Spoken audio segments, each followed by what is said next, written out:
Hey, everybody. I'm Leanne Langer. I'm OpenComp's head of customer experience, and welcome back to our every Thursday AMA session. As a reminder, we host these sessions live and would definitely love for folks to join in person if you're able to, but we accommodate everyone's busy schedules. So these are all recorded and posted to our High Growth Matters community following each AMA session. Today, I'm excited to introduce you to our expert, Mike West, compensation consultant from OpenComp. It's your debut session, Mike. Welcome. Hi, everybody. Would you give yourself a quick little intro, Mike? Sure. So I am the type of person that got lucky that I was able to do what I wanted to do in this world, which was use HR, basically use data to create better companies and better places to work. And I've been able to do that for 20 years.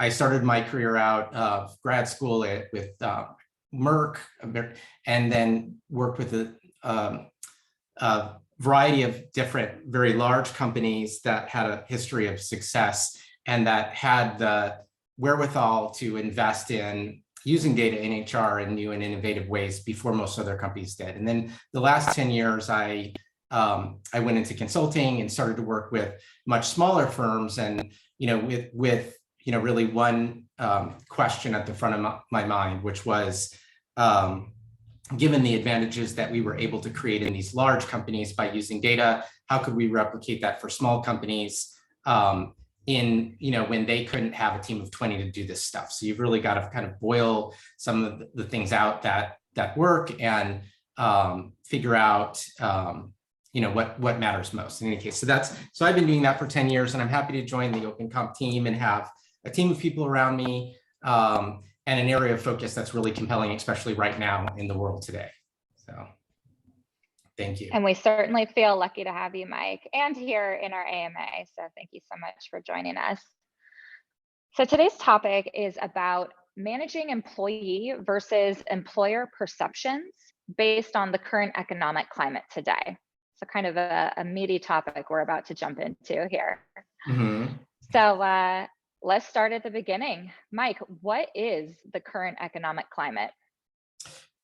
Well, I think, we're all talking about it. So I think we all have pretty similar answers. And I think the current economic climate can be described by, it's been a booming job market, booming stock market. It's been a lot of growth.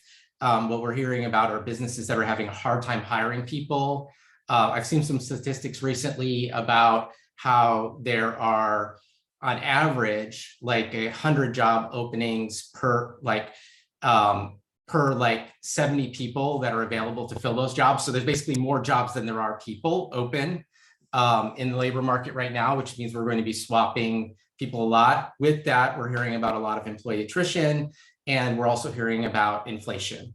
I'm trying to, there's also a variety of geopolitical uncertainty right now, and which is affecting things. And we're starting to see the Federal Reserve increase interest rates. But I think the biggest concern right now is inflation and what that's doing to people in terms of their cost of living and even their interest in and likelihood to accept opportunities where they would be offered more. And so a lot of employers are really worried about how do we hold on to our people, and they're thinking about all these HR things, in ways that aren't necessarily new, but that are really compelling right now. In crisis creates opportunity, and HR professionals are in high demand. Good HR professionals are in high demand right now. Ain't that the truth? Yes. And Mike, I don't think it's a coincidence that all of this is happening right now. So we are coming out of the pandemic, and like you said, we're going from having, not a large amount of job opportunities open to now having quite a bit of a job opportunity available, and all of this happening at once. And Right. In the pandemic, I think a lot of us learned about how we value our work-life integration, and have also taken more ownership as to how we can make deep changes to actually design the lives that we want to live. So Yes. that coupled with the opportunities being available and the sheer number of opportunities out there, we can go about and we can do this. We can figure out what types of companies we want to work for, as well as the challenge out there that companies are facing, which is we can go out as employees and we can find jobs that will increase our salaries and increase our total compensation package, simply because of the competitive environment that we're seeing. I think that's really insightful. And there's the obvious, and what we see over and over in the headlines, which is the negative, the great resignation, we call it. And that is one way of looking at the world, but I like how you framed it as it's also an opportunity. And I think that plays out in the data as well. I'm a big data person. And what we see are a large number of opportunities that have opened up to people all around the same time. So it really shifted power in some ways, in the sense that when you have less opportunities, people are less likely to move. They're much more conservative in their choices, and they may not be extraordinarily pleased with the work environment they're in, or the degree to which they can apply their skills in their job, or how their coworkers treat them, or their pay. It may be okay, but not exactly perfect. But it's just too risky to try to find something new, or too difficult. But what's happened since we've come back from the pandemic was there were so many job opportunities available. People could reevaluate, what kind of work do I want to do? Where do I want to do it? What kind of work environment am I looking for? And they could make bold moves, and those weren't particularly risky for them, or or difficult, because there were so many. And I think so. It's it is a opportunity has pulled the quits. It isn't just we're all quitting. Technically, we're all just shifting between employers that are, for the most part, already exist. Some of our customers for OpenComp, for example, are relatively new companies, and these are new companies in the world that maybe people haven't experienced before and want to. But at the same time, there's a lot of movement between companies that already exist. So it can't just be about all these employers being terrible. It's kind of about people repositioning and looking at where can they do their best work. And I think that's a good thing. I think we can keep coming back to that. How do you look at this as a good thing and an opportunity? Yeah. So in a way, looking for a new job has been de-risked for employees. They're seeing more reward, than risk or consequence in changing positions. And for many of them, they're looking at it as a positive and as a way to take control over, where does my life go? What do I work on every day? And what do I do that is meaningful with my time? And I think, to bring it back to what you also said, just in regards to the 40-year high inflation rate that we're dealing with right now, I think that this is an important piece of the puzzle when we think of the overall narrative as to why the hiring market is so competitive right now, and also the piece about where our employees' heads are at currently. Right. So can we talk a bit about Right. what is inflation and why it's something that is affecting companies? Yeah, now you're giving me the technical questions, and I sort of skipped over it. I mentioned inflation, but didn't give a statistic. We know out of the last Bureau of Labor statistic report that came out, inflation year over year is at about 8.5%, which is, it's varied over time, but that's more than double what it typically is. And so this is a big number. And we've seen that number increase month over month for a number of consecutive months. And that's part of what, when we came out of the pandemic we had applied a lot of economic stimulus, I think there was an expectation we would start to see some inflation, but the thought was that would deteriorate somewhat rapidly as supply chains caught up, as businesses sort of ramped back up. And it hasn't. And so the government has had to take more dramatic actions to try to reduce it. But your question is, what is inflation? So I have a fun answer and a serious answer. If you'll permit me to give you both, I'll start with the fun answer. Please do.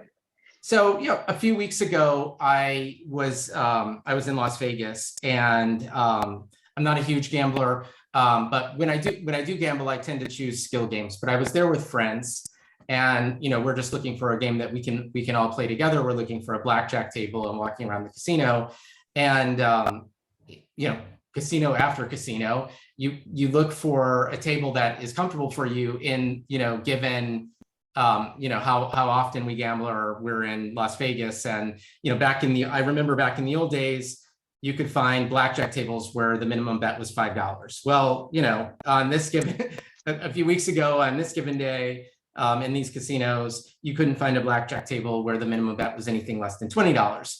Well, the game still works the same way. The odds are still the same. Your likelihood to win or lose is roughly the same, but you have to sit down with more money to play the game. And I would say inflation is very similar. We're all just kind of moving this. It's the same game. We're all just sort of moving the same chips around, but it feels a little bit different when the stakes have increased. So that's maybe the fun answer, is to say that that's an example of inflation in casinos. Which may not be related to the current economic environment. That just may be how things have gone in Las Vegas over the last 20 years. But when you think about it in terms of real life, what does this word mean? And in a serious sense, it's economists and the government tracking how prices are changing over time. And they're doing that by choosing a standardized, comparable list of goods that they could get prices on in the past, and they started doing so long time ago, and that they could look at those comparable goods year by year to see how the price of things has changed. And then from that, you can infer, inflation, which is, increasing cost of those items, which would represent, lower purchasing power of the dollar. So you can buy less with $1 than you could in the past. So this is inflation in a somewhat technical sense. Now, I'm not an economist. They might give you a slightly different answer. And you can always, there's layers of really interesting complexity. So you could also say inflation is a manifestation, if not direct measurement, of supply and demand. And so what we have right now is an environment in which there's more demand than there's supply, which means people, in order to get the things that they want, will pay more money. And then everything ends up costing more. So that applies to things that you buy in the grocery store, your apples, your oranges. It applies to what you buy at the pump, gasoline. Remember 12 months ago, the price of gasoline was lowest. Was very low compared to where it's been historically. Now it's very high compared to where it's been historically, and then that gets represented in these statistics of inflation. So broadly, that's that. Now we can also talk about, we can go the direction you want to go with it, but we often get these questions from a compensation point of view.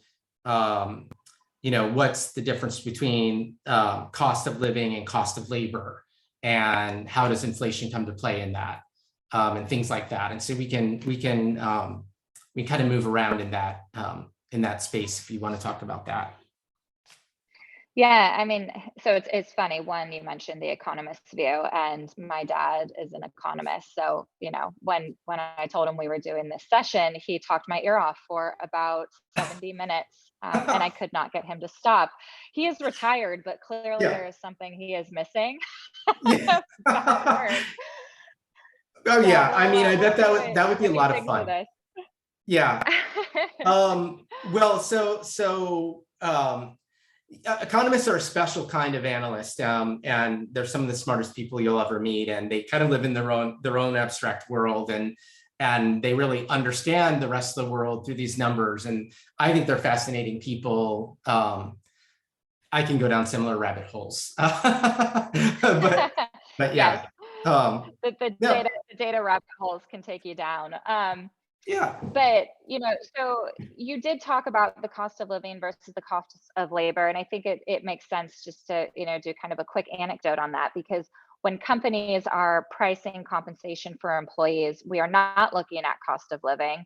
We look at cost of labor, and cost of labor is how our benchmark surveys are reporting on competitive data sets. That's exactly right. Very good. That's so, and when you say it, it's like, okay, yeah, that's obvious, but I think it gets by people. I think, there's definitely, so when you explain these types of things, let me preface what I'm going to say with this. We're talking shop as business owners, HR professionals, and compensation analysts.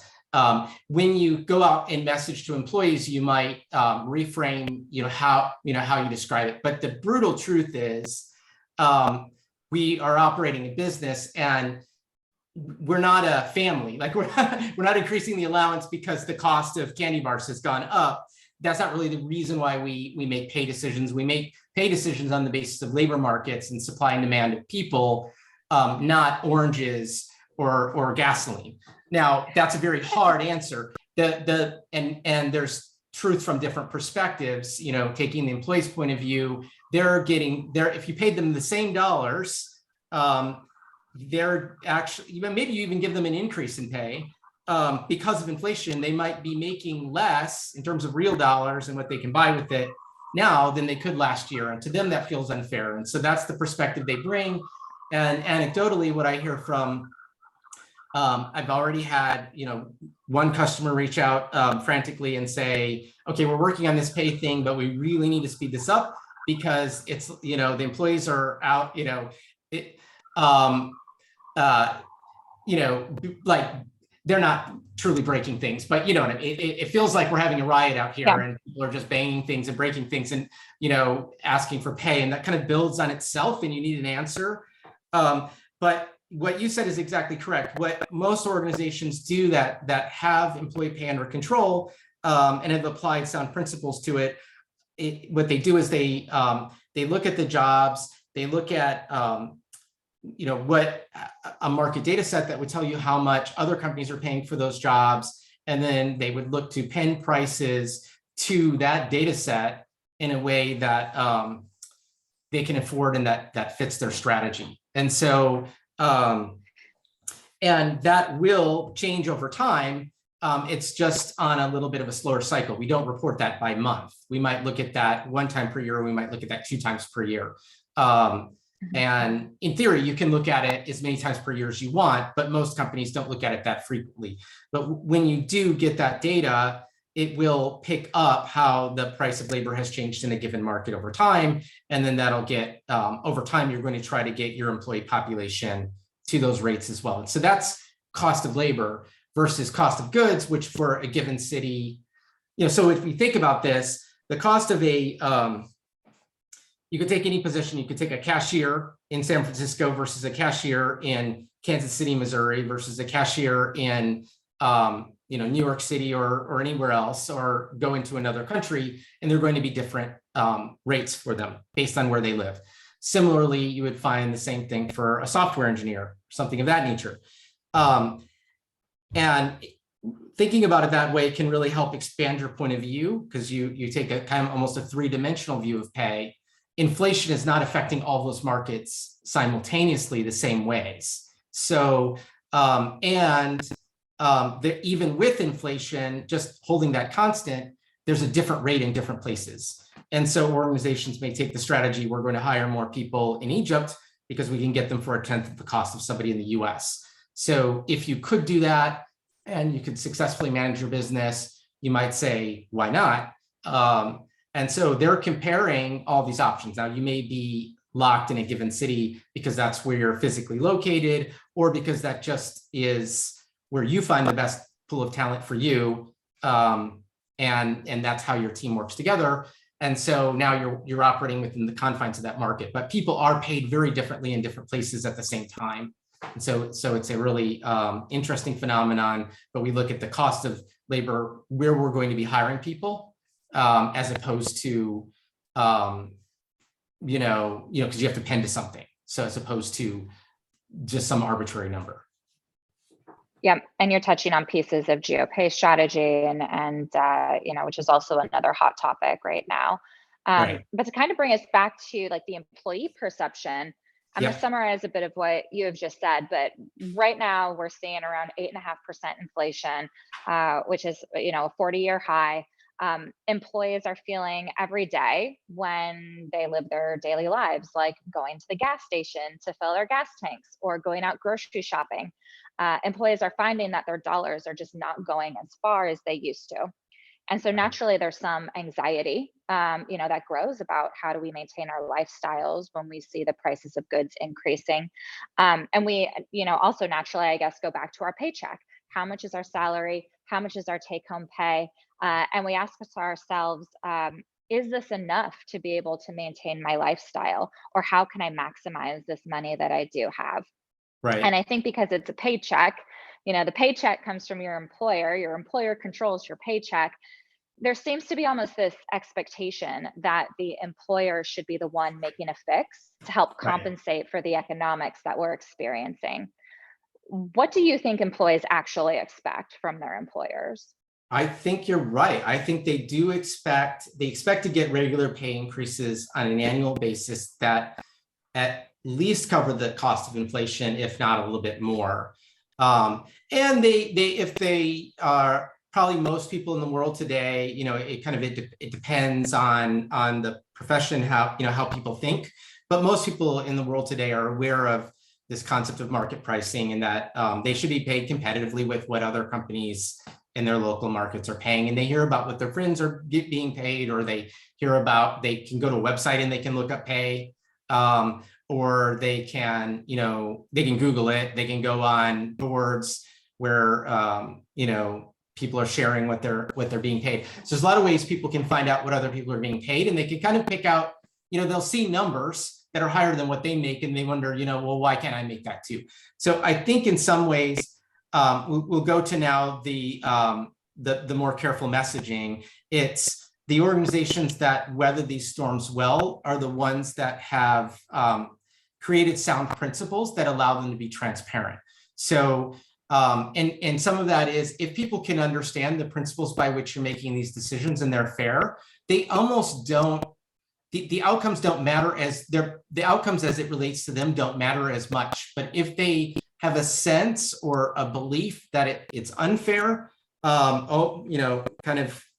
there's almost nothing you can do. Even if you paid them more, it wouldn't matter. They would still have hurt feelings about it. So companies that have a systematic approach that makes sense, that's logical, that's data driven, and where you can rationalize how you do it, when you do it, that it's fair internally as well as to the external market, and that will self-correct over time. People can be much more comfortable with it. We've hurt ourselves by, maybe not necessarily intentionally, but hiding people from that complexity. Pay can be very contentious. It can be very emotional. And I think the historic HR practice and management practice, you might call it, was to just kind of like figure it out behind the scenes and people get what they get. And the feeling was, well, if we keep everything on the lowdown, we'll have less conflict. But I think that, first of all, the world is different. As I described earlier, people can find out about pay in a number of different ways. They talk more, and they have higher expectations in terms of how we communicate with them and engage them. And that includes honesty and transparency.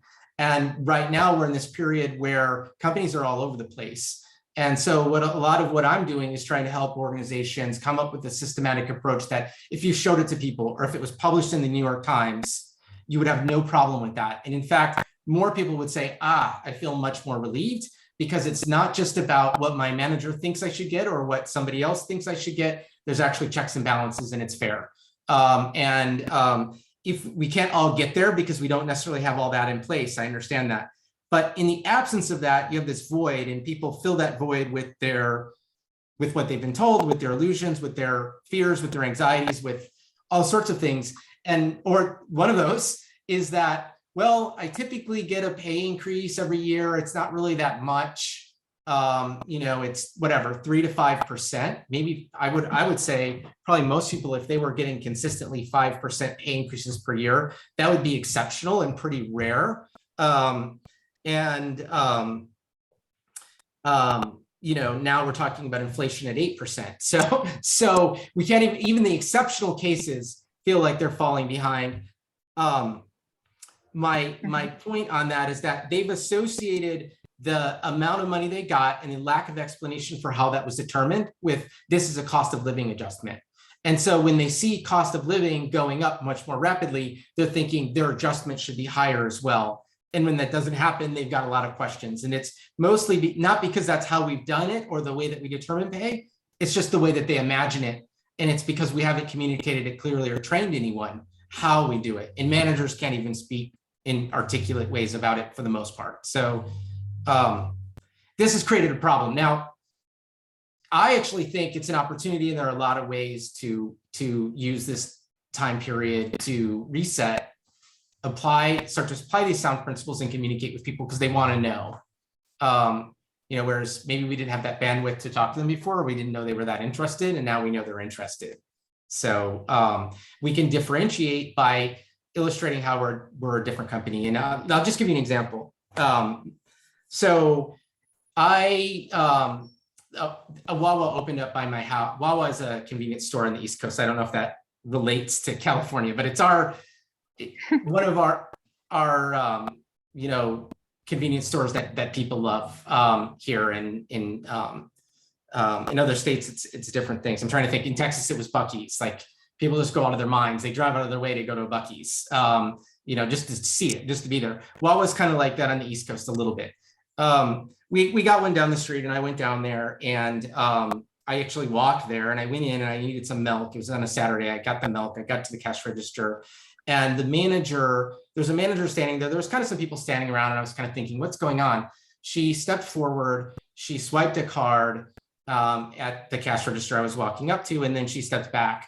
And then I went to pay, and they're like, "What are you doing?" And I was like, "I'm gonna pay." And they were I was awkward, but I didn't know what was going on. And they're like, "No, it's on us. It's free. The price of gas has gone up." And like that's all they said. And they were like, we know it's hard for everybody. That's free.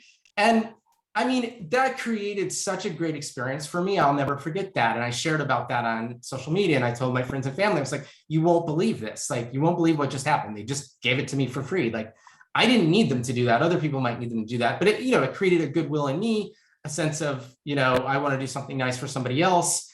And really a remarkable brand experience. Now, if you take that and apply it to employee pay, you could do very similar things. You could say, look, this is, you may not have the money to, or know if you're going to have the money to bring everybody's pay up permanently, but you might look at this situation as an opportunity to cut people a one-time bonus check until you have time to figure this out. That is an act of goodwill that you can carve out of your budget, and that would make people feel very special, and they would tell all their friends about it. Like, my company cares about me. They're not going to probably add up all the dollars and cents and figure out, well, this doesn't cover all of the cost of inflation for the last year, but they'll look at it and say, okay, this makes it a little bit easier for me to pay my bills this month, or to go have a nice meal or something. So things like that, you could be creative. I'm not saying every company can do that, but it's that sense of, hey, it's not our obligation to solve this problem, but that's how we're going to surprise you. Do something that we can do that expresses that we care. It's that is really a profound opportunity. That's one thing I would suggest. And we can talk more about strategies. Go ahead. Yeah. Just to jump in, because your genius has answered so many questions that I have, and I want to make sure that we pull it together for people. But yeah. So employees expect, at least in some ways, that their pay keeps up with inflation, or that there's some accommodation that is made for these cost of living increases. Right. We know that when an employee leaves to take on a new job, they can often get on average like 5 to 10% increase in pay simply by making a change in job. Or change in company. And, nowadays we're seeing, even more, maybe they can get up to like a 30% cash increase, even just depending on where they were at and the company that they're going to. So employees see the attractiveness of the opportunity of moving somewhere else. But to your point, companies are figuring out, how do I mitigate this almost perfect storm that has been created in this market here? Because while we need to grow our bottom line, we have to grow our business, and growing our business means that we have to hire and we have to retain our team members. But going back to protecting that bottom line, we can't simply increase everybody's salaries by, 8 to 10%, let's say on an annual basis. So where you're going is that companies can get creative and that there are other ways to help mitigate the competitive landscape to make your organization stand out from a value proposition perspective. From a Did I get that? the example that I just gave was a strategy that optimizes for the message and the relationship. That isn't that isn't getting into the nuance of how inflation will be baked into their pay. I do think that over time, what we're going to see when we go to our labor market data and we're following our sound strategies that we apply, that we apply consistently on an annual or biannual basis, and where we're looking at market data, we'll see how the actual cost of labor is changing, and we would expect it to increase. And if you looked at, and I've done this before, I don't have a slide that I can share for this, but I'll just describe it. If you looked at that cost of labor, you took an average pay and there's a line and it's going to go, from bottom left to upper right, kind of a diagonal, and you looked at the cost of goods and inflation on some equal scale, they go right next to each other. And you can see them kind of dipping up and down, and they're kind of off each other a little, but they always come back to each other. And I think there's a sense of we need to make a knee-jerk reaction right now to react to this. And I think if you've got the money to do it and the timing's right, that you can figure all this out, that might be fine. But I wouldn't go too crazy. Like these lines, will stay in line with each other. So when you go back and look at your market data, it's going to bring you up over time, and you will do it in a way where you're not wasting dollars, where you're doing it because that is in fact what you should be paying for this role, and you've kept your strategy intact in terms of how the relative value of employees to each other within your organization and where you want to be positioned in the market. So that would be, so where am I? So, to really, like, we don't need knee-jerk reactions. We just need to apply sound, consistent approaches to pay over time, and these things will self-correct. Now, in order to maybe address the concerns of the employees, it's clear message. There's kind of some strategies you can apply.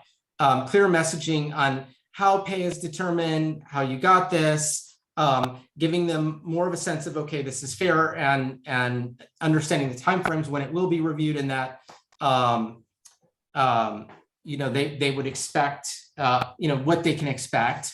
I think the concept of how do we express, maybe do some additional effort to express these relational messages, which can cost money and sometimes they don't. And then also maybe if you're an organization that's in a situation where you're not making up for, the whole reason why we have inflation is because of excess demand, which is actually a really good thing. It means the economy is doing really well. And if we just took open comp as an example and thought about it, we have inflation because we have an excess monetary supply. That excess monetary supply funds new companies. New funded companies means more people are hiring. More people are hiring means we have the Great Resignation, the Great Opportunity, or the Great Resignation. So that's basically people competing for talent. So that is fundamentally a good thing for open comp. And at the end of the day, that means we have customers. If the funding dries up because they increase interest rates and they reduce monetary supply, those companies that don't produce revenue in excess of costs will go away. They'll go bankrupt because they'll run out of money, which means they'll lay off people, which means we'll have a supply of new people. So we really don't want inflation to go away too much. We just don't want it to be out of control. We really want to have a really hot market where a lot of people are being hired, because that's good for everybody.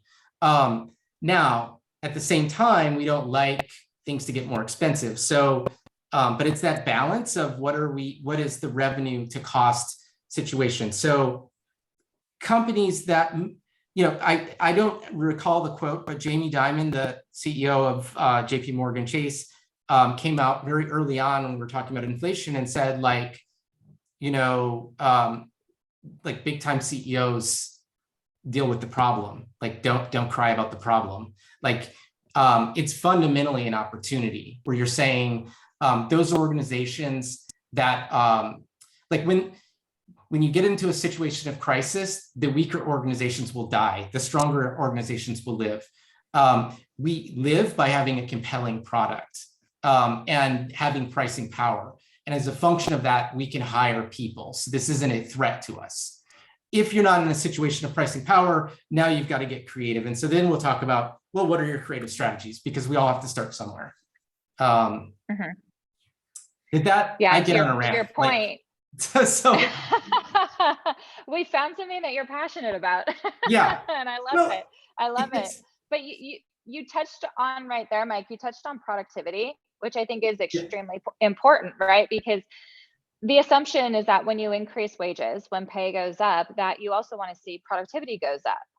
Because if it doesn't, you're simply just eating into your bottom line. So you need, when pay rises, you need productivity to rise, and, also vice versa. When productivity rises, you can also, see this rise in wages. And productivity can equate to releasing new product lines or new product features, or, simply to what you said, which is showing an increase in revenue so that we can sustain the money that we are spending. So it really does go back to this concept of affordability. How do I manage my cash burn? Which is, companies need to be selective as to which positions they're going to be investing in, which positions comprise their hiring plan. How do I pay people in order to move my business forward, to achieve my strategic business objectives? And it's really interesting because, you're talking about how, hiring and having this money in the market is a really good thing, because there's a lot of opportunity for those that are intentionally and strategically positioning themselves to capitalize on that opportunity. But I read this article yesterday, and I will post it in the community tomorrow, but it was about how the VC spigot is actually slowing. So investors are starting to be more cautious. And with that, startups, or VC backed companies, they need to be aware that they may need to extend their cash runways to actually last them longer than maybe they intended. Right. I think, really, I could talk for hours, but to just kind of give people some very fast strategies they could use. I realize you could talk about the problems, and then we all get frustrated because we feel like we're in a problem that we can't solve out of.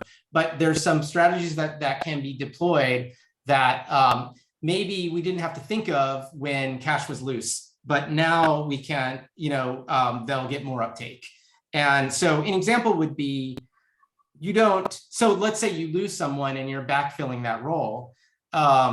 If you're in a situation where, like we are, where during the pandemic, we shifted to remote and never came back, or we have an office, but it's fairly optional whether you go into that office, and you can hire people remotely, you can look at this as an opportunity to backfill with someone with a lower cost in a different market. So we're just meeting over Zoom anyway. We discovered we could be productive. And so if the cost of inflation has, or, people are leaving for new jobs for 10% more or something. And so what we would have had to pay people in one city was, 100,000. It was 100,000 before. Now it's 110,000. Well, you can still pay 70,000 to hire somebody in another city. So maybe they went from 65 to 70, but San Francisco went from 100 to 110. Well, 70 is still better than 110. So you could actually, in an inflationary environment, reduce your cost structure simply because now you have to, and you're going to think differently. Another thing you can do is think about, do we need to hire somebody with that's had this specific job title before, or specific set of experiences before, or can we shift to thinking about what are the skill sets that are being applied, and where else could I find those?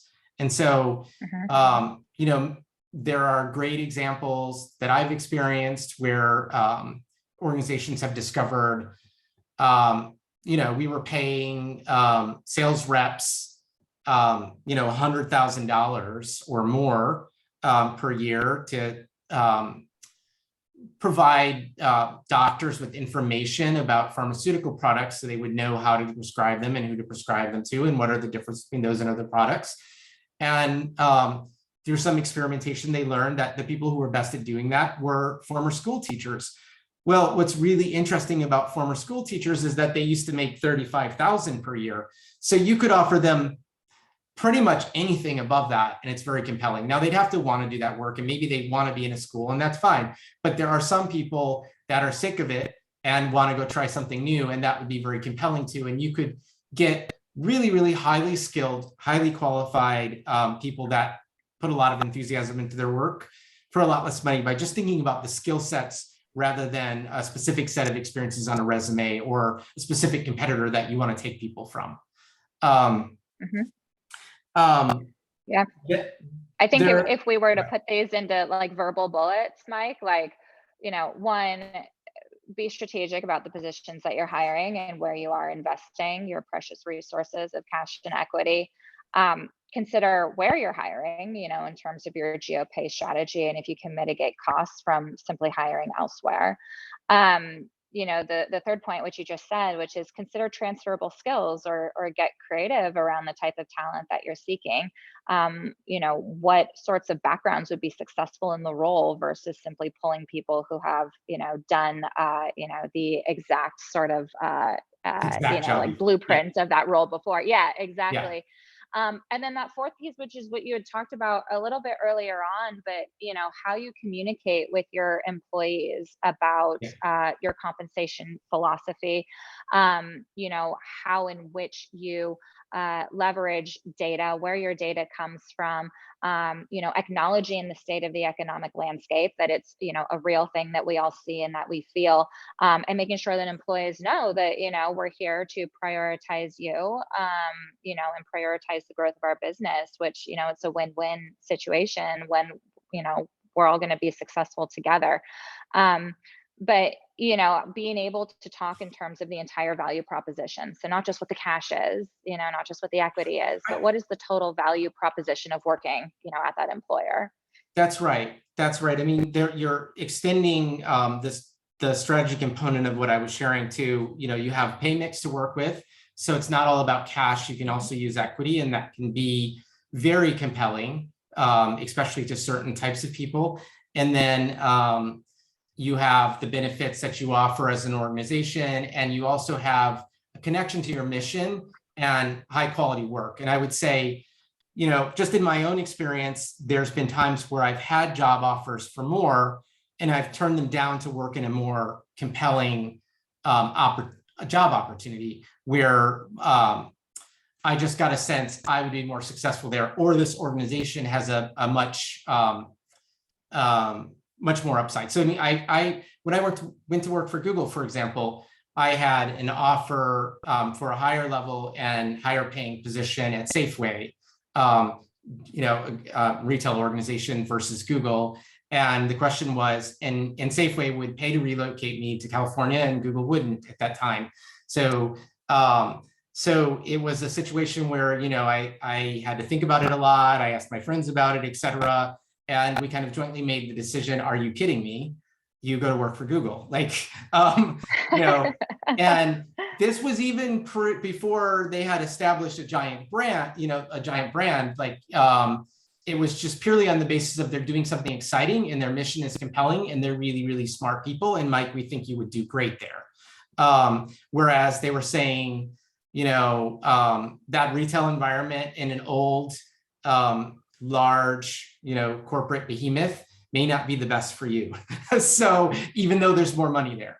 And so I think, now that's a personal story. It's somewhat personal. We don't like to talk about pay.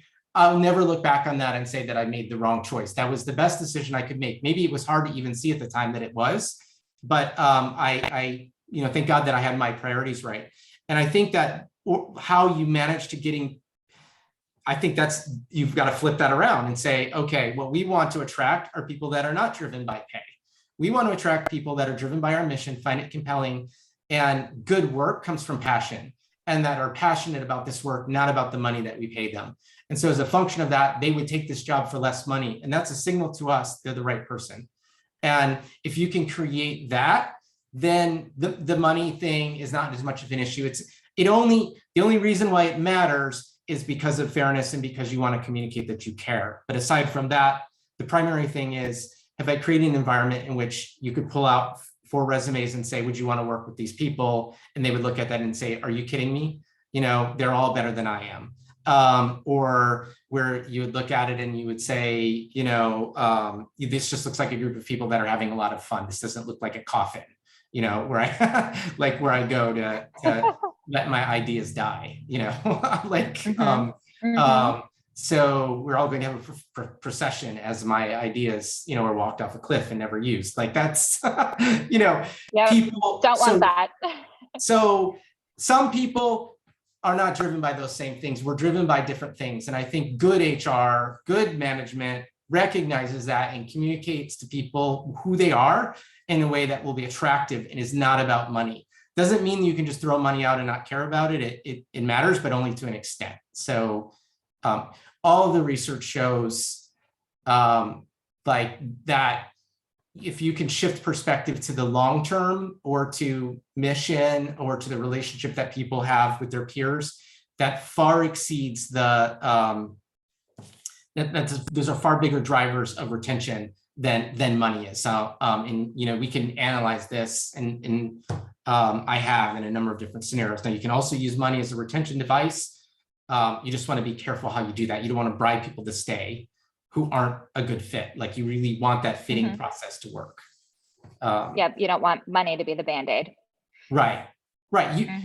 If over time your best people are leaving, at a higher rate than people that are just staying because it's convenient for them, or that's the best monetary position for them, you will only get worse over time, and that'll happen very rapidly.